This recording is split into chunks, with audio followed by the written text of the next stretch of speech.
আপনি আপনার সন্তানকে যাই শেখান, তার পুরো কারিকুলাম প্রণয়নের ক্ষেত্রে যেই সকল বই দেন না কেন, আজকে নীতি আর নৈতিকতা নামে ইসলাম শিক্ষা আবার নীতি নৈতিকতা আলাদা আলাদা সাবজেক্ট করে দেওয়া হয়েছে। ইসলামের সাথে আবার নৈতিকতা শিক্ষা। আরে ইসলামের চাইতে বড় নৈতিকতা শিক্ষা পৃথিবীতে আর কে দিতে পারবে? কোরআন যদি আমি কাউকে দেই, এ কোরআনের মধ্যে তাকে যেভাবে নৈতিকতা শিক্ষা দেওয়া হচ্ছে, যেভাবে নীতিবান বানানো হচ্ছে, পৃথিবীতে আর দ্বিতীয় কোন গ্রন্থটা আছে? আজকে আমাদের সিলেবাস থেকে কোরআন সরে গেছে, অমুক তমুকের মতবাদ আসছে, এই কারণে বাচ্চাগুলো আজকে আর মানুষ হয় না, অমুক তমুক হতে চায়, দেখা যায় যে তারা বিগড়ে যাচ্ছে।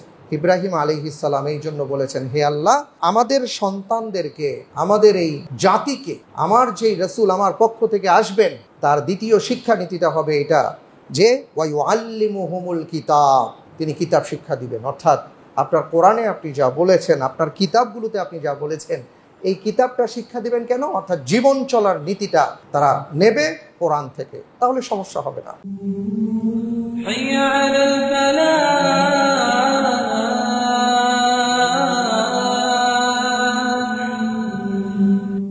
মুআজ্জাজ মুহতারাম, আমার সম্মানিত মুসল্লিবৃন্দ, পর্দার আড়ালে আমার মা এবং বোনেরা যারা কষ্ট করে এসছেন, আপনাদের সবাইকে পবিত্র জুমার দিনের শুভেচ্ছা।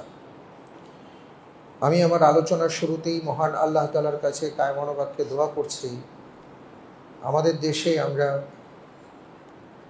জলবায়ু পরিবর্তনের যে কুফল সেটা আমরা বারবার লক্ষ্য করছি। যে হারে আমাদের দেশে এখন অতিবৃষ্টি হচ্ছে, এটা সত্যি আমাদের জন্য একটা ভয়ঙ্কর ব্যাপার। আমরা আল্লাহ তাআলার কাছে দোয়া করি রব্বুল আলামিন যেন আমাদের মাতৃভূমি প্রিয় বাংলাদেশকে সকল ধরনের ফিতনা, ফাসাদ এবং সেই সাথে আসমানি এবং জমিনের যত বালা মুসিবত আছে, এই সকল বিষয়গুলো থেকে আল্লাহ তাআলা যেন রক্ষা করেন। আল্লাহুম্মা আমিন। আজকে আমি একটি গুরুত্বপূর্ণ বিষয় নিয়ে আপনাদের সাথে কথা বলতে চাই এবং ব্যাপারটি আমাদের জন্য অত্যন্ত গুরুত্বপূর্ণ আমি মনে করি। অতি সম্প্রতি হয়তো আপনারা খেয়াল করেছেন যে আমাদের বাংলাদেশের আপামর জনসাধারণের পক্ষ থেকে যারা দিনকে ভালোবাসেন, যারা ধার্মিকতা মেনটেন করার চলার চেষ্টা করেন, আমাদের প্রত্যেকের একটা দাবি আছে। সেই দাবিটা হলো যে আমাদের বাংলাদেশের শিক্ষা ব্যবস্থায় এমন কোনো বিষয় যেন প্রবেশ না করে যেটা আমাদের দিন, আমাদের কালচার, আমাদের সংস্কৃতি এবং আমাদের দিনের যে সকল আদেশ নিষেধ তা থেকে আমাদেরকে সরিয়ে দেয়, আমাদের সন্তানদেরকে সরিয়ে দেয়। আমি গতকালকে লন্ডন থেকে একজন শায়েখ এসছেন, উনি গতকালকে খুব গুরুত্বপূর্ণ কিছু আলোচনা করেছেন। ওনার কথাটা আমি যখন শুনলাম, উনি একটা ঘটনার বিবরণ দিচ্ছিলেন যে পৃথিবীর নানা দেশে আমাদের কিছু সুবিধা আছে কিন্তু ভয়াবহ কিছু অসুবিধা আছে। সুবিধার জায়গা হলো যে আপনি সেখানে দিন পালন করতে পারবেন আপনি যেভাবে চান।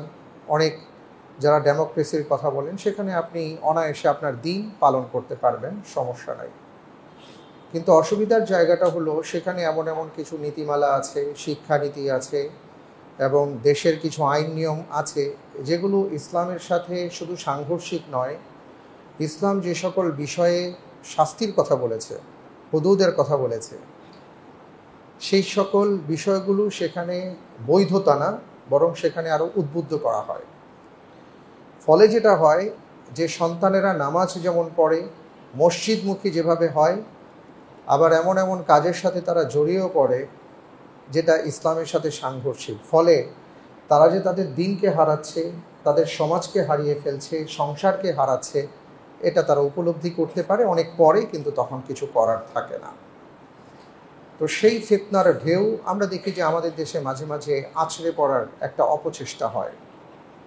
তো এই ক্ষেত্রে যদি আমরা এতটুকু সচেতনতা আমরা তুলে ধরতে পারি সমাজের মাঝে, আমাদের ভাইদের মাঝে, বোনদের মাঝে, আমাদের পরবর্তী প্রজন্মের মাঝে, কারণ আমাদের সন্তানেরাই পড়াশোনা করে বড় হচ্ছে, এদের হাতেই আমাদের দেশ, আমাদের সমাজ, আমাদের সংসার, আমাদের পৃথিবী। এদেরকে যদি আমরা এতটুকু সতর্ক করতে পারি এবং এগুলোকে যদি আমরা যতটুকু পারা যায় রুখতে পারি, তাহলে কিছুটা হলেও আমরা ফিতনা থেকে দূরে থাকতে পারব। আমি আশা করি যে আমার এই বক্তব্যের আলোকে অনেকেই হয়তো উপলব্ধি করতে পারছেন যে আমি কোন দিকে ইঙ্গিত করতে চাচ্ছি। আমরা লক্ষ্য করেছিলাম যে হঠাৎ করে 2021 সালের যে শিক্ষানীতি আসছিল সেখানে কিছু কিছু বিতর্কিত বিষয় সেখানে প্রবেশ করানোর একটা অপচেষ্টা আমরা লক্ষ্য করেছিলাম। এর মধ্যে একটা ছিল এলজিবিটি, যেটা এখন সবাই জানেন, এটা আমি ব্যাখ্যাতে যাব না কারণ আমাদের অনেক শিশু কিশোররা আছে। এটাকে বৈধতা দেওয়ার একটা অপচেষ্টা, এটাকে সহজভাবে মেনে নেওয়ার একটা অপচেষ্টা আমরা লক্ষ্য করেছি। পাশাপাশি আমাদের সংস্কৃতি, আমাদের ইতিহাসের মধ্যে ব্যাপক একটা বিকৃত ছিল। তো আমরা আশা করব ইনশাআল্লাহ তাআলা এগুলো ভবিষ্যতে যে আমাদের কারিকুলাম প্রণয়ন হচ্ছে, সংস্কার হচ্ছে, এগুলোতে থাকবে না এবং নতুন যে সংস্কারটা হচ্ছে সেই সংস্কারে আমাদের দ্বীনের সাথে, আমাদের ধর্মের সাথে, আমাদের বাংলাদেশের কালচারের সাথে যেগুলো সাংঘর্ষিক এগুলো প্রণয়ন হবে না, ইনশাআল্লাহ বলি, ইনশাআল্লাহ। তো আমি এই ব্যাপারে আজকে কিছু কথা বলতে চাই যে আসলে ইসলাম হলো এমন একটা জীবন বিধান, আপনি যদি পৃথিবীর ইতিহাসটা পর্যবেক্ষণ করেন, যুগে যুগে যত নবী রাসূলগণ আসছে, শুধু আমাদের ১৫০০ বছর আগে নবী মুহাম্মদ রাসূলুল্লাহ সাল্লাল্লাহু আলাইহি ওয়াসাল্লামের কথাই বলবো না, কারণ আল্লাহ তাআলা যেহেতু বলেছেন ওয়ামা মুহাম্মাদুন ইল্লা রাসূল কদ খালাত মিন ক্বাবলিহি রাসূল, আমরা যে দিন পেয়েছি এই দিনটা শুধুমাত্র যে নতুন এসছে, কুল মা কুনতু বিদআম মিনার রাসূল, যে নতুন দিন পেয়েছি ব্যাপারটা এমন না। এই দিন আদম আলাইহিস সালাতু ওয়াস সালাম থেকে পরম্পরায় নবী রাসূলগণ সেই দিনটা বয়ে নিয়ে এসছেন এবং তারা যেই কথাগুলো বলেছেন, যেভাবে সমাজকে সতর্ক করেছেন, সমাজকে সঠিক পথের দিশা দিয়েছেন, তারই ধারাবাহিকতায় আমাদের দিনও এইভাবে চলছে।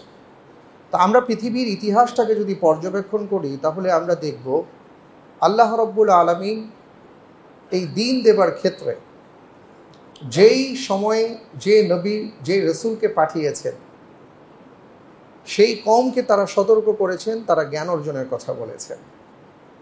আর আমি যদি এটাকে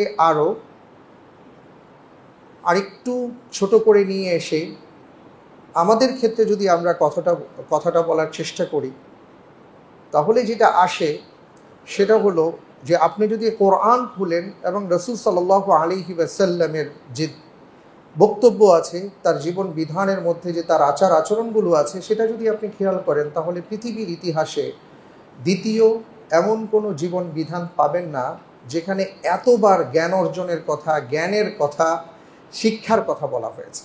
সুবহানাল্লাহ। আপনি যদি খেয়াল করে দেখেন যে আল্লাহ তাআলা যে কোরআন নাজিল করেছেন, কোরআন নাজিলের প্রথম যে আয়াত এসছে, 5টি আয়াত যে আসছে, এই আয়াতের আপনি কোন বিষয়টাকে আপনি রেখে কথা বলবেন? বর্তমান সময়ে আমরা হয়তো অনেকে মনে করতে পারি যে হুজুরদের এই ব্যাপারে কথা বলার দরকার কি, আলেমদের এই বিষয়ে কথা বলার দরকার কি? অবশ্যই আলেমদেরই এই বিষয়ে কথা বলতে হবে, কারণ তারা যেহেতু ওয়ারাসাতুল আম্বিয়া, নবীগণের ওয়ারিস হিসাবে আল্লাহ রসুল সাল্লাল্লাহু আলাইহি সাল্লাম তাদেরকে সার্টিফাই করেছেন। আর সেই রসুলের উপর আল্লাহ সুবহানাহু ওয়া তাআলা যখন ওহী নাজিল করেছেন, সেই ওহীর প্রথম যে 5টি আয়াত ছিল, সেই 5টি আয়াত যদি আপনি বিশ্লেষণ করেন তাহলে দেখবেন যে পৃথিবীতে যত জ্ঞানের কথা আমরা বলি, জ্ঞান অর্জনের কথা বলি, শিক্ষার কথা বলি, সুশিক্ষার কথা বলি, শিক্ষিত সমাজের কথা বলি, তার সব কিছু 5টি আয়াতের মধ্যে নিহিত। প্রথম আয়াত আল্লাহ সুবহানাহু ওয়া তাআলা আউযু বিল্লাহি মিনাশ শাইতানির রাজিম বিসমিল্লাহির রহমানির রহিম, তিনি বলেছেন যে ইকরা বিসমি রাব্বিকাল্লাযী খালাক। প্রথম আয়াতে আল্লাহ তাআলা বলেছেন আপনি পড়ুন সেই রবের নামে যিনি আপনাকে সৃষ্টি করেছেন। অর্থাৎ পৃথিবীতে আমাদের কারিকুলাম যাই হোক না কেন, পঠন পদ্ধতি যাই হোক না কেন, আমাদের সমাজকে আমরা যেভাবে একটি শিক্ষিত সমাজ বা জাতি হিসাবে গড়ে তোলবার ক্ষেত্রে আমাদের কারিকুলামে, আমাদের বই পুস্তকে যা আনি না কেন, সবার আগে যেটা আনতে হবে সেটা হলো রবকে চেনানোর পথ পদ্ধতি শেখাতে হবে। অর্থাৎ সন্তানকে তাওহীদ শিক্ষা দিতে হবে। সন্তানকে তাওহীদ শিক্ষা যদি আমি না দিই তাহলে সন্তান জায়গায় জায়গায় হোঁচট খাবে। অর্থাৎ আপনি কোথাও চাকরি করতে আসছেন অথচ আপনি আপনার মালিককে চেনেন না, তাহলে আপনি যদি আপনার মালিকের ব্যাপারে আপনার ধারণা না থাকে, তিনি কি পছন্দ করেন, কি অপছন্দ করেন, কোন কাজটাকে তিনি বেশি প্রায়োরিটি দেন, কোনটাকে দেন না, তিনি কোন কোন সময় কি করতে পছন্দ করেন, এগুলো যদি তার জানা না থাকে, তাহলে সে যেমন জায়গায় জায়গায় হোঁচট খায়, পৃথিবীতে যে মালিক আমাদেরকে পাঠিয়েছেন দয়া করে, অনুগ্রহ করে, সে মালিককে যদি আমরা না চিনি, তাহলে জায়গায় জায়গায় আমরাও হোঁচট খাব।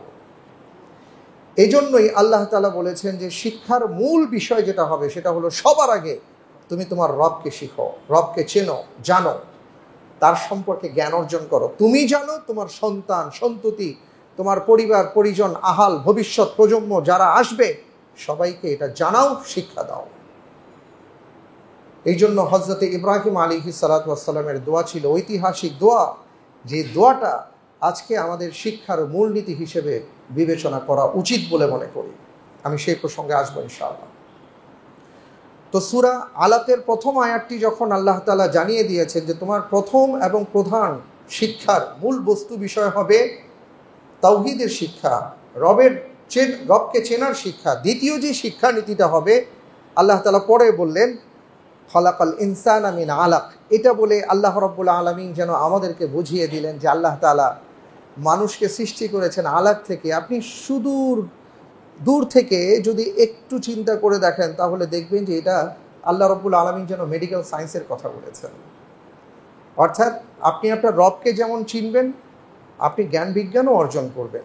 আপনাকে বিজ্ঞান শিক্ষা দিতে বা শিক্ষা নিতে ইসলাম অস্বীকার করে না, মানা করে না।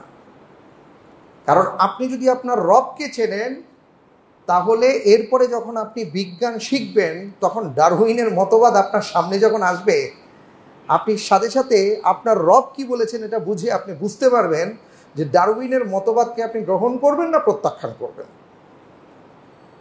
কিন্তু আপনাকে বিজ্ঞান শিক্ষা নিতে আপনাকে নিষেধ করা হয়নি।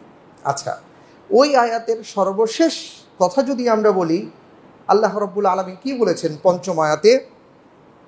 আল্লামাল ইনসানা মা লাম ইয়ালাম। আপনি মেডিকেল সায়েন্স পড়েন, আপনি জিওলজি পড়েন, আপনি ম্যাথমেটিক্স নিয়ে পড়েন, আপনি যা বিষয় নিয়ে পড়েন সেটা যদি উপকারী হয়, যেটা মানুষের জন্য কল্যাণকর হয়, আল্লাহ তাআলা বলেছেন নিষেধ নাই। আল্লামাল ইনসানা মা লাম ইয়ালাম। মানুষ যা জানতো না, আল্লাহ রাব্বুল আলামিন সেটা তার বান্দাকে শিক্ষা দিয়েছেন। তার মানে হলো পৃথিবীতে মানুষকে আলোকিত করবার জন্য, মানুষকে সুশিক্ষায় শিক্ষিত করবার জন্য, আমি শব্দটা ব্যবহার করছি সুশিক্ষায় শিক্ষিত করবার জন্য, আপনি যদি এমন কোনো জ্ঞান আহরণ করেন, আপনার মাঝে যদি রবের শিক্ষাটা থাকে, তাওহীদের শিক্ষা থাকে, তাহলে আপনি পদস্খলিত যেমন হবেন না, আবার আপনার প্রত্যেকটা শিক্ষা নিয়ে আপনি আপনার জীবন যাপনের ক্ষেত্রে যে কর্মক্ষেত্রে আছেন সেটা আপনার ইবাদত বলে গণ্য হবেন। কারণ আপনি যখন কাজ করবেন, তখন আপনার রবের সন্তুষ্টি নিয়ে আপনি কাজ করার চেষ্টা করবেন। আপনি ডাক্তারি পেশায় আছেন, আপনি যদি মনে করেন যে হে আল্লাহ, নিরাময়কারী তো আপনি, আপনার হাবিব বলেছেন আমরা হলাম মানুষের পরম বন্ধু, একজন মানুষ আমার কাছে বন্ধু হিসাবে আসছে, আপনার হাবিব বলেছেন যে একজন অসুস্থ রোগীকে দেখতে গেলেও রহমতের ফেরেশতারা তার জন্য দোয়া করতে থাকে। তা আমি একজন অসুস্থ রোগী না, শত শত রোগীকে আমি দেখছি, আমার নিয়ত যদি শুদ্ধ থাকে তাহলে পুরোটাই তো আমি ইবাদতের মধ্যে কাটালাম। আপনি একজন প্রকৌশলী হয়েছেন, একজন মানুষের ঘর নির্মাণ করতে গিয়ে যদি আপনার চিন্তায় এটা আসে যে হে আল্লাহ, আপনি তো বলেছেন আসকিনুহুন্না মিন হাইসু সাকানতুম মিন উজদিকুম, তোমরা পৃথিবীতে বসবাস করো শান্তির সাথে। এই যে বসবাসের যে ব্যাপারটা, আল্লাহ তাআলা তো সেই বসবাসের মূল জায়গা রেখেছেন আমাদের জান্নাতে। এই জান্নাত থেকে পৃথিবীতে আমাদের অল্প সময়ের জন্য পাঠিয়েছেন, আল্লাহর বান্দারাই এখানে থাকবেন, তারা যেন একটু শান্তিতে থাকতে পারেন, এটার জন্য যদি আমি সুন্দর একটা ব্যবস্থা করে দেই, এটা আপনার ইবাদত বলে গণ্য হবে। অর্থাৎ কোনো ক্ষেত্রেই আপনার নিয়ত ঠিক থাকলে, আপনি যদি সুশিক্ষায় শিক্ষিত হন এবং আপনি যদি কাউকে সুশিক্ষা প্রদান করেন, আপনার জ্ঞান অর্জনটা যদি ভালো ক্ষেত্রে হয়ে থাকে, মানুষকে কিছু দেবার জন্য হয়ে থাকে, আল্লাহর সন্তুষ্টির জন্য হয়ে থাকে, তাহলে কোনো শিক্ষাই খারাপ না। কারণ আপনি আগেই আখিরাতমুখী শিক্ষা অর্জন করেছেন, ওই যে রবকে আপনি চিনেছেন। কিন্তু আমাদের দুনিয়ায় আমরা যেটা দেখি বা বাংলাদেশের প্রেক্ষাপটে যেটা দেখি, সেটা হলো যে আমরা শিক্ষাকে দুটো ভাগ করে ফেলেছি। আমরা বলছি যে দুনিয়াবি শিক্ষা, আখিরাতি শিক্ষা। আমরা মনে করি হুজুররা কেবল আখিরাতমুখী শিক্ষা নিয়ে থাকবেন, ওনাদের দুনিয়ার শিক্ষা নিয়ে কোনো কাজ করবার দরকার নাই। আর দুনিয়ার শিক্ষা হলো এগুলো আখিরাতমুখী শিক্ষা না। আসলে ভাই, ব্যাপারগুলো এমন না। একজন হুজুর, একজন আলেম, তিনিও আসলে দুনিয়াবি শিক্ষায় শিক্ষিত হতে পারেন, অর্থাৎ তার এলেম অর্জনটাও দুনিয়ার কারণে হতে পারে। তার মাথার ভেতরে যদি, তার চিন্তার মধ্যে যদি সে এটা লালন করে যে মানুষ আমাকে সালাম দিবে, খতিব সাহেব বলবে, আমাকে সম্মান দিবে, আমাকে মর্যাদা দিবে, এটা দিয়ে আমার দুনিয়া হাসিল হবে, তাহলে সে মানুষ দেখবে সে আখিরাতমুখী শিক্ষা অর্জন করেছে। কিন্তু আসলে এটা আখিরাতমুখী শিক্ষা হবে না, এটা তার দুনিয়ার শিক্ষা হবে। আল্লাহর রসুল এই জাতীয় আলেমদের জন্য বলেছেন যে প্রথম যে 3 জন ব্যক্তিকে জাহান্নামে নিক্ষেপ করা হবে, এর মধ্যে 1 নম্বর হবে ওই জাতীয় আলেম যারা দুনিয়া হাসিল করার জন্য এলেম অর্জন করেছে। তার মানে হলো, আপনার নিয়ত যদি ঠিক থাকে তাহলে আপনার শিক্ষা আখিরাতমুখী শিক্ষা হতে পারে।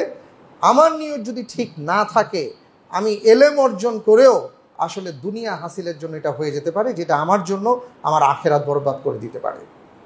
এই জন্য মৌলিকভাবে যেটা আমাদের মাথায় রাখতে হবে যে পৃথিবীর যত ভালো জ্ঞান আছে, প্রত্যেকটা ভালো জ্ঞানই আসলে আল্লাহ প্রদত্ত। সুতরাং এটাকে আমাদের সম্মান দিতে হবে, মর্যাদা দিতে হবে, মর্যাদার আসনে আসীন করতে হবে। সেই জ্ঞান অর্জন করে আমাদের জাতি, আমাদের রাষ্ট্র, আমাদের দ্বীনের কল্যাণে ব্যবহার করতে হবে। তাহলে আপনার দুনিয়াও হাসিল হবে, আখিরাতও হাসিল হবে। আল্লাহ তাআলা আমাদেরকে বুঝার তৌফিক দান করুন, আল্লাহুম্মা আমিন।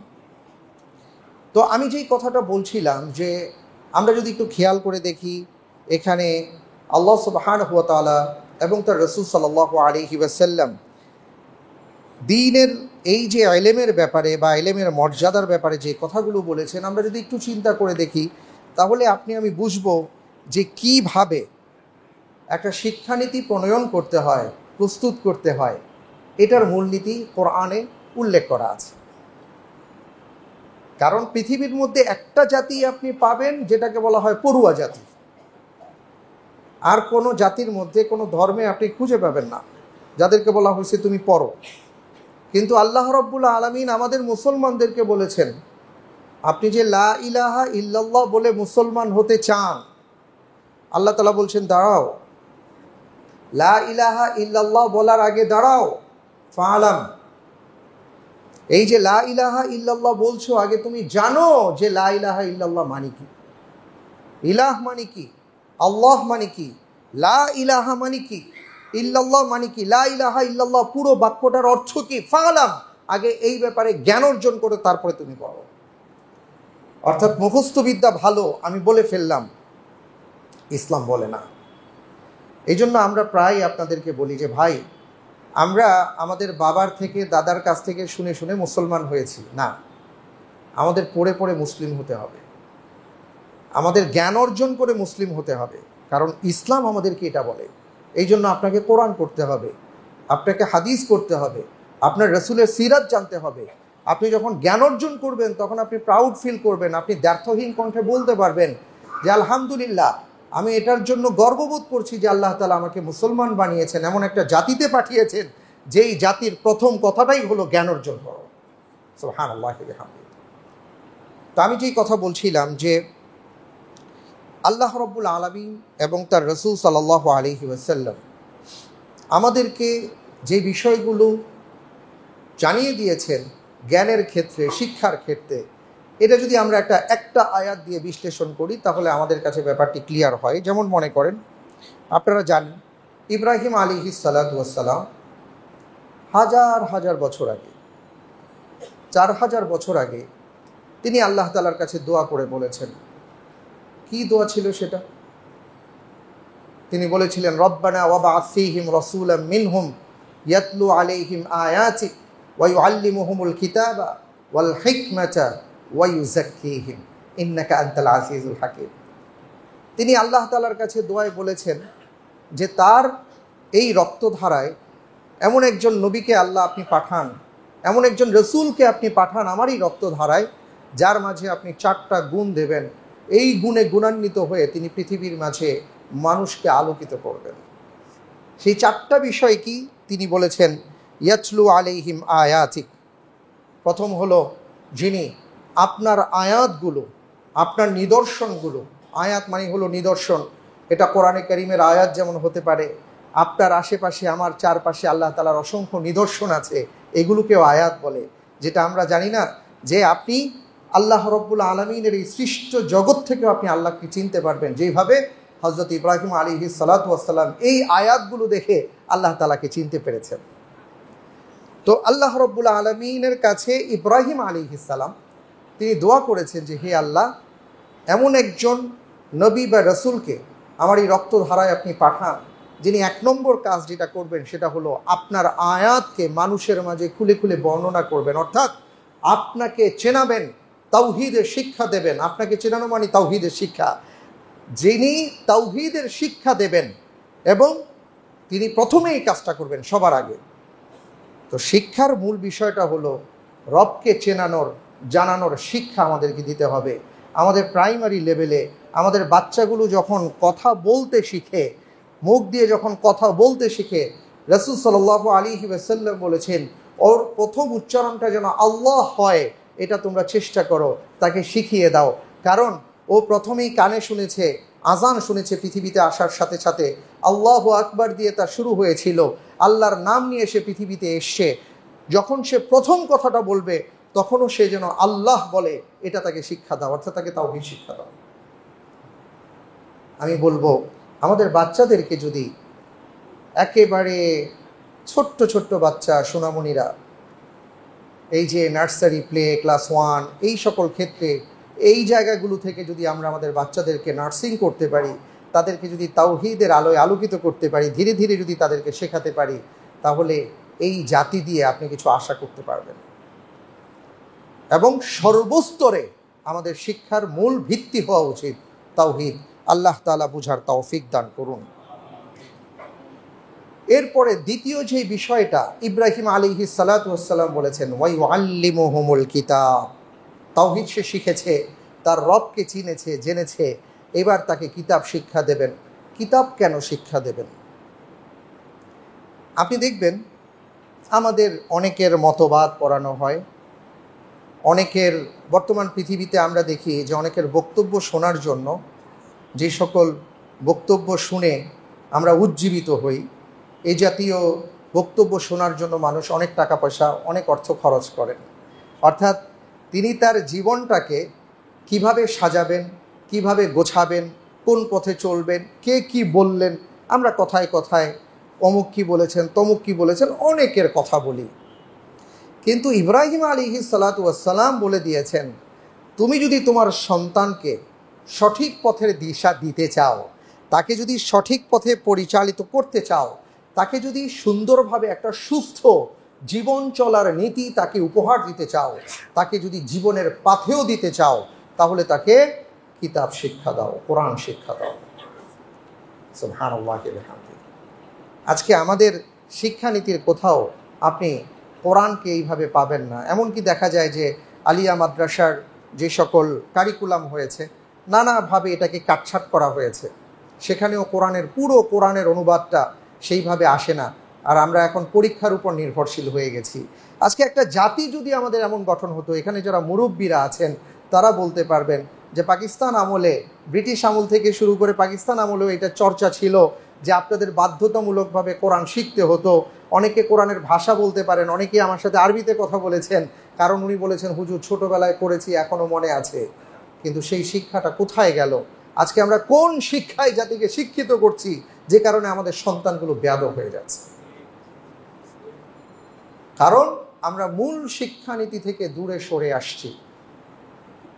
আপনি আপনার সন্তানকে যাই শেখান, তার পুরো কারিকুলাম প্রণয়নের ক্ষেত্রে যেই সকল বই দেন না কেন, আজকে নীতি আর নৈতিকতা নামে ইসলাম শিক্ষা আবার নীতি নৈতিকতা আলাদা আলাদা সাবজেক্ট করে দেওয়া হয়েছে। ইসলামের সাথে আবার নৈতিকতা শিক্ষা। আরে ইসলামের চাইতে বড় নৈতিকতা শিক্ষা পৃথিবীতে আর কে দিতে পারবে? কোরআন যদি আমি কাউকে দেই, এ কোরআনের মধ্যে তাকে যেভাবে নৈতিকতা শিক্ষা দেওয়া হচ্ছে, যেভাবে নীতিবান বানানো হচ্ছে, পৃথিবীতে আর দ্বিতীয় কোন গ্রন্থটা আছে?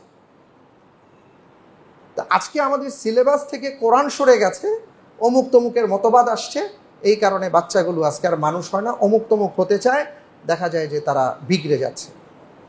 ইব্রাহিম আলাইহিস সালাম এই জন্য বলেছেন, হে আল্লাহ, আমাদের সন্তানদেরকে, আমাদের এই জাতিকে, আমার যেই রসুল আমার পক্ষ থেকে আসবেন তার দ্বিতীয় শিক্ষানীতিটা হবে এটা যে ওয়ায়ুআল্লিমুহুমুল কিতাব, তিনি কিতাব শিক্ষা দিবেন। অর্থাৎ আপনার কোরআনে আপনি যা বলেছেন, আপনার কিতাবগুলোতে আপনি যা বলেছেন, এই কিতাবটা শিক্ষা দিবেন কেন? অর্থাৎ জীবন চলার নীতিটা তারা নেবে কোরআন থেকে, তাহলে সমস্যা হবে না। কারণ আপনি যদি আপনার কোনো মতবাদ চাপিয়ে দেন, ওই মতবাদ চাপানোর ক্ষেত্রে আপনি আপনার সাইড থেকে নিজেকে দূরে রেখে বাকি মতবাদ চাপাবেন। যেমন বর্তমানে দেখবেন বাংলাদেশে এমন অনেক আইন আছে যেই সকল আইনগুলো ব্রিটিশ আমলের আইন এখনও আছে। তো কোনো একটা আইনের ক্ষেত্রে আমি একজন পুলিশকে জিজ্ঞেস করছিলাম, তো উনি খুব সুন্দর করে উত্তর দিয়েছিলেন যে ব্রিটিশ আমলে ওরা যেই সকল অপরাধ করত ওই সকল অপরাধের ক্ষেত্রে আইন করে দিয়েছে, আইনের শাস্তিটা অত্যন্ত লঘু করে দিয়েছে। আর যেটা ওরা আশঙ্কা করতো ওরা করতো না, কিন্তু এই নিখিল ভারতের লোকজন করতে পারে বলে ওদের মনে হতো, ওইটার ক্ষেত্রে তারা কঠোরতা অবলম্বন করেছে। এখন সেই আইনে হুজুর আমরা এখনো চলতেছি, কি করব? এটা হলো বাস্তবতা, যে আমরা যখন আইন করি তখন নিজেকে সেভ করে আরেকজনের জন্য আইন করি। আমরা এটা দেখে আসছি পৃথিবীর মধ্যে, যারাই বিভিন্ন আইন করে নিজেকে সেভ করে অন্যের জন্য আইন করে। কিন্তু কোরআনের নীতিমালাটা হলো যে এখানে সবাই সমান, প্রত্যেকের জন্য আইন।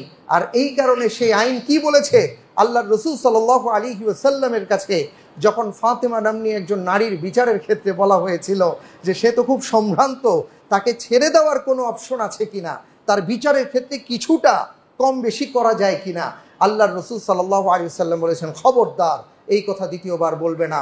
এই ক্ষেত্রে যদি আমার মেয়ে ফাতেমা এই অপরাধ করত তাহলে তার ক্ষেত্রেও ইসলাম যে বিধান দিয়েছে সেই বিধানটাই আমি কায়েম করতাম।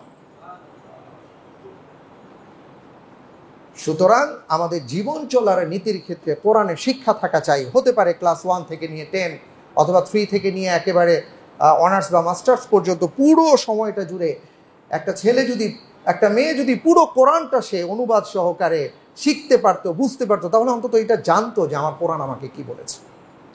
তৃতীয় যে ব্যাপারটা বলা হয়েছে সেটা হলো যে হে আল্লাহ, এমন একজন নবী বা রাসূলকে পৃথিবীতে পাঠান, তিনি তৃতীয় শিক্ষার ক্ষেত্রে যেটা করবেন ওয়াল হিকমা শিক্ষা দেবেন।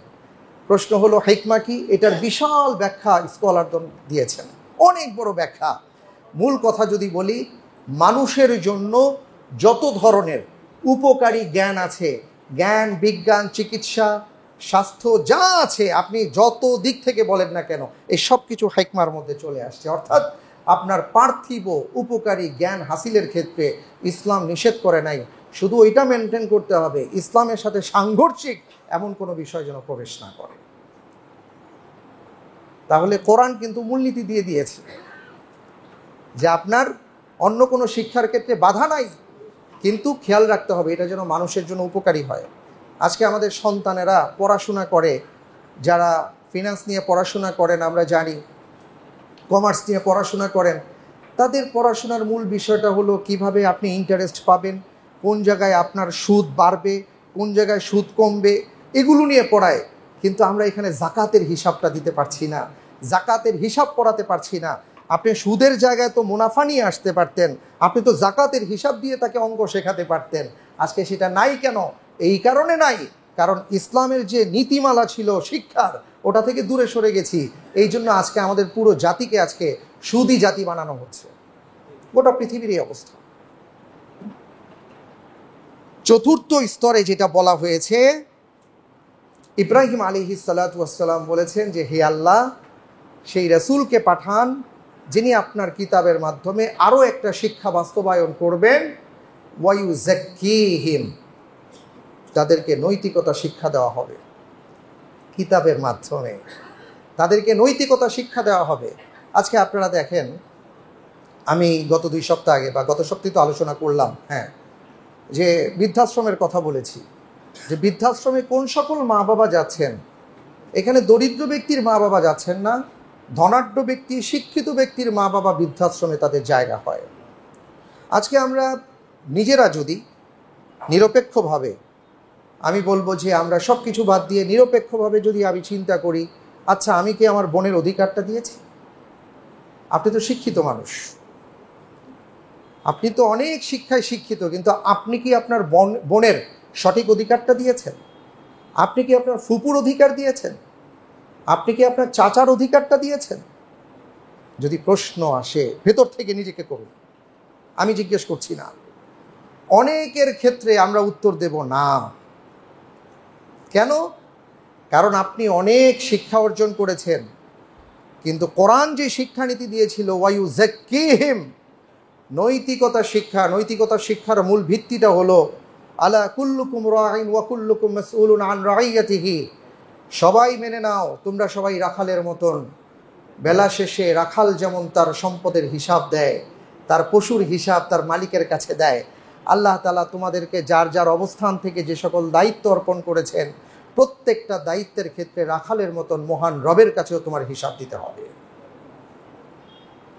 আজকে এই হিসাব নীতিই তো আমাদের কাছ থেকে সরে গেছে, কারণ আমাদের মধ্যে নৈতিকতার অনেক কথা বলা হয়, কিন্তু নৈতিকতার মূল কথাটা বলা হয় না। সেটা হলো যে তুমি কিন্তু মরে যাবা, তোমার মৃত্যু হবে, কবে হবে তুমি নিজেও জানো না, কোন মুহূর্তে হবে তুমি নিজেও জানো না। সেই মৃত্যুর জন্য তোমার প্রস্তুতি কতটুকু, আর মৃত্যুর পরে যে তোমার হিসাব হবে সেই হিসাবের জন্য তুমি প্রস্তুত কতটুকু। আমি তো অনেক জায়গায় বলেছি যে দেখেন, কোরআন হাদিসের একটা একটা বাণী যদি আমরা মানুষের মাঝে রন্ধে রন্ধে পৌঁছে দিতে পারতাম, তাহলে আমাদের দেশে যে দুর্নীতির কথা শোনা যায়, সত্যিকার অর্থে তিনি যদি ইসলাম মানতেন, সত্যিকার অর্থে তিনি যদি তার মা বাবাকে শ্রদ্ধা করতেন, ভালোবাসতেন, তাহলে তিনি দুর্নীতিটা করতেন না, তিনি নৈতিকতা বিবর্জিত কোনো কাজ করতেন না। সেটা কি? আল্লাহ রসুল সাল্লাল্লাহু আলাইহি ওয়াসাল্লাম একটা পয়েন্ট দিয়ে দিয়েছেন, ইদা মাতাল ইনসান ইনকাতা আনহু আমালুহু ইল্লা বিসালাসিন, মানুষের মৃত্যুর পরে সব বন্ধ হয়ে যায়, তিনটা রাস্তা খোলা থাকে আল্লাহ রসুল বলেছেন। এর মধ্যে একটা তিনি বলেছেন আও ওয়ালাদুন সালিহুন ইয়াদউ লাহ, যদি তিনি এমন ন্যাক সন্তান পরিবার রেখে যান, ওই ন্যাক সন্তান, ওই ন্যাক পরিবার, সৎ মানুষগুলো যদি তার জন্য দোয়া করেন, তার টাকা পয়সা খরচ করার কোনো প্রয়োজন নাই, তার হাজার হাজার টাকা দিয়ে, লক্ষ টাকা দিয়ে গরু ছাগল জবাই করে বাবার জন্য মায়ের জন্য খাওয়ানোর কোনো দরকার নাই, তিনি শুধু সৎ হয়ে যদি আল্লাহর কাছে দোয়া করেন, আল্লাহ তাআলার সাথে সাথে তার দোয়া কবুল করে নেন। রাসূল সাল্লাল্লাহু আলাইহি ওয়াসাল্লাম এখানে শব্দ ব্যবহার করেছেন, শুধু বলেন নাই আও ওয়ালাদুন ইয়াদউ লাহ, যে সন্তান যদি দোয়া করে, আল্লাহর রাসূল একটা শব্দ যুক্ত করে দিয়েছেন আও ওয়ালাদুন সালিহুন ইয়াদউ লাহ, সন্তান হবে। কেমন সন্তান? যেই সন্তান সততার জীবনযাপন করবে। আমার প্রশ্ন হলো, নিজেকে যদি আমরা জিজ্ঞেস করি, আমি কি আমার বাবাকে ভালোবাসি? আমি কি আমার মাকে ভালোবাসি? আমি কি চাই যে আমার দোয়া আল্লাহ তাআলা আমার মা বাবার জন্য কবুল করুন? যদি উত্তর হয় হ্যাঁ, তাহলে দ্বিতীয় প্রশ্ন হবে, আমি কি সৎ? আমি কি সততার উপর জীবনযাপন করছি? আমার মধ্যে কি নৈতিকতা আছে? আমার মধ্যে কি নীতি আছে? আমি কি কোনো অসৎ উপায় অবলম্বন করছি? নিজের মধ্যে তখন প্রশ্ন আসবে স্বাভাবিকভাবেই। উনি যদি ভেবে থাকেন আমি চাই আমার দোয়া আমার মালিক আল্লাহ তাআলা আমার মা বাবার জন্য কবুল করুন, তাহলে তো তার ফিরে আসার কথা যে আমি যেহেতু চাই আমার মা বাবা কবরে ভালো থাকুন, তাহলে আমার কর্তব্য হলো আমি মোটা ভাত খাবো, মোটা কাপড় পরবো, কিন্তু আমি ঘুষ খাবো না, আমি দুর্নীতি করব না, আমি অনৈতিক জীবনযাপন করব না। কিন্তু আমরা এই হাদিসের বাণী মানুষের মাঝে পৌঁছে দিতে পারি নাই। আমরা অন্য অনেক কথা বলছি, আমরা দুর্নীতির বিরুদ্ধে সেমিনার করছি, আমরা র্যালি করছি, আমরা মিছিল করছি, কিন্তু আমরা তাকে বুঝাতে পারি নাই যে তুমি যদি পরকালকে বিশ্বাস করে থাকো, তুমি যদি তোমার মা বাবার ক্ষেত্রে তুমি তাকে ভালোবেসে থাকো, তাহলে তোমার নবী তোমার রাসূল এই কথাটা বলেছেন, এবার তুমি চিন্তা করো কি করো। ওইটা আমরা করতে পারি নাই, আমাদের ব্যর্থতাটা এইখানে। কিন্তু আমাদের মধ্যে যদি ইসলামের এই শিক্ষার নীতিমালাটা থাকতো, তাহলে এই অবস্থাটা হতো না। তো ইব্রাহিম আলাইহিস সালাতু ওয়াস সালাম মূলত আমাদের শিক্ষানীতিতে কি থাকবে এই বিষয়গুলো আমাদেরকে বলে দিয়েছেন। ইসলাম আমাদেরকে দেখিয়ে দিয়েছে যে এইভাবে যদি আমরা মেনটেন করে চলতে পারি, তাহলে একটা সুশিক্ষিত, সভ্য, বিনয়ী, আদর্শবান জাতি হিসাবে আমরা গড়ে উঠতে পারবো। অন্যথায় আমরা এখন এমন এমন বিষয়ের কথা শুনি, যেটা আমি আগেও আপনাদেরকে বলেছি, যে এমন সব বিষয় উদ্ভট বিষয়গুলো আসছে। যেমন মনে করেন, এক্সাম্পল স্বরূপ বলতে পারি, কিছু মানুষ তারা নেশা করতে পছন্দ করে। এখন তারা বলল, আমরা যেহেতু নেশা করতে পছন্দ করি, দেখেন এটা আমাদের আচরণগত একটা অভ্যাস, আমাদের নেশা করতে মনে চায়, আমরা চাই আমাদেরকে নেশার অধিকার দেওয়া হোক। আমরা চাই আমরা যখন নেশা করব, আমরা মদ, গাঞ্জা, হিরোইন যা খাওয়ার খাবো, আমাদেরকে কেউ কিছু বলতে পারবেন না, এটা আমাদের অধিকার। আজকে এলজিবিটি নিয়ে এইভাবে বলা হচ্ছে যে আমার মনে হয় যে আমি একটা ছেলে, আমি একটা মেয়ে, আমি ছেলে হয়ে আমার মনে হয় আমি মেয়ে, সুতরাং আমাকে মেয়ের অধিকার দেওয়া হোক। এই মেয়ের অধিকার চেয়ে উনি কী করতেছেন? মেয়েদের নির্দিষ্ট জায়গায় প্রবেশ করতেছেন, যেহেতু তিনি মনে করেন উনি মেয়ে, কিন্তু ওনার সব কিছুই ছেলের মতো। এখন এই অধিকার যেন দেওয়া হয়, সে মনে করতেছে আমি ছেলে, আমি মেয়ে, আমি ছেলে হয়ে ছেলের কাছেই জীবনযাপন করব, মেয়ে হয়ে মেয়ের কাছে জীবনযাপন করব, এইটা আমার অধিকার। এটা কোন ধরনের অধিকার? এটা তো সেই গাঁজাখোরদের অধিকারের মতন হয়ে গেল। এখন এই অধিকার নিয়ে আমাদের দেশে একটা চাপিয়ে দেওয়ার আমরা দেখছি যে অপচেষ্টা করা হচ্ছে, এবং গোটা পৃথিবীতেই প্রায় 130টা দেশ এটাকে বৈধতা দিয়েছে। আর কি পৃথিবী কোন দিকে যাচ্ছে চিন্তা করেন। আমরা ভুলে গেছি সেই ইতিহাসের কথা। আল্লাহ রাব্বুল আলামিন বলেছেন, উসিরু ফিল আরদ ফানজুরু কাইফা কানা আকিবাতুল মুকাদ্দিবিন। পৃথিবী ভ্রমণ করো আর দেখো বিভিন্ন ধ্বংসাবশেষ ওই সকল জাতিদের, যাদেরকে আমি তাদের শাস্তি স্বরূপ দিয়েছিলাম তাদের মিথ্যাবাদিতার জন্য, কেমন শাস্তি তাদেরকে দিয়েছিলাম সেটা দেখো। আমরা কিন্তু আজকে তাদের শাস্তিগুলো দেখেও আমরা ভুলে যাচ্ছি। আপনারা জানেন, হাজার হাজার বছর আগেই ইব্রাহিম আলাইহিস সালাতু ওয়াস সালামের ভাগ্নে ছিলেন হযরতে লূত আলাইহিস সালাতু ওয়াস সালাম। লূত আলাইহিস সালাতু ওয়াস সালাম যেই জাতিতে ছিলেন, ওই জাতির মধ্যেই এই সমকামিতা জিনিসটা প্রচারিত হয়েছিল, যেটা পৃথিবীতে আগে কেউ করে নাই। কোরআন যেটা বলেছে, সূরা আরাফের 81 নম্বর আয়াত যদি দেখেন, ওয়ালুতান ইয ক্বালা লিকওমিহি আতাতুনাল ফাহিশা মা সাবাকাকুম বিহা মিন আহাদিন মিনাল আলামিন ইন্নাকুম লাতাতুনার রিজালা শাহওয়াতাম মিন দুনিন নিসা বাল আনতুম কওমুম মুসরিফুন। যে এগুলো তোমরা কি করছো? এটা তো একেবারে বিশৃঙ্খলা তোমরা তৈরি করে ফেলছো, এটা তো হতে পারে না, তোমাদের আগে এই আচরণ পৃথিবীতে কেউ করে নাই। ওরা উত্তরে বলেছিল কি জানেন? ওয়ামা কানা জাওয়াবা কওমি ইল্লা আন ক্বালু আখরিজুহুম মিন ক্বরিয়াতিকুম ইন্নাহুম উনাসুন ইয়াতাতাহহারুন। তারা বলছিল যে একে বের করে দাও আমাদের এই অঞ্চল থেকে, কারণ সে বেশি পবিত্রতা বর্ণনা করতেছে। আজকে আমরা যারা এটার বিরুদ্ধে কথা বলি, আমাদেরকে এই ব্যাপারে গালমন্দ করা হয়, আমাদেরকে বলা হয় যে ওনারা একটু বেশি বুঝে, বেশি দেখাচ্ছে। আমরা বেশি দেখাচ্ছি না। আমরা কেন এটা নিয়ে কথা বলছি যে আপনারা জানেন তারপরে কি হয়েছিল। আল্লাহ রাব্বুল আলামিন সেই জাতিকে এমনভাবে ধ্বংস করে দিয়েছিলেন, জিব্রাইল আলাইহিস সালাতু ওয়াস সালাম সেই অঞ্চলটাকে তার পাখায় ধরে শুধু আছড়ে ফেলেছেন তাই নয়, তাদের উপর পাথর বৃষ্টি নিক্ষেপ করা হয়েছিল। আজ পর্যন্ত জর্ডানের সেই এরিয়াটা ডেড সি নামে পরিচিত, যে সেখানে কোনো কিছু জন্ম নিতে পারে না, কোনো কিছু ডুবতে পারে না, ভেসে থাকে।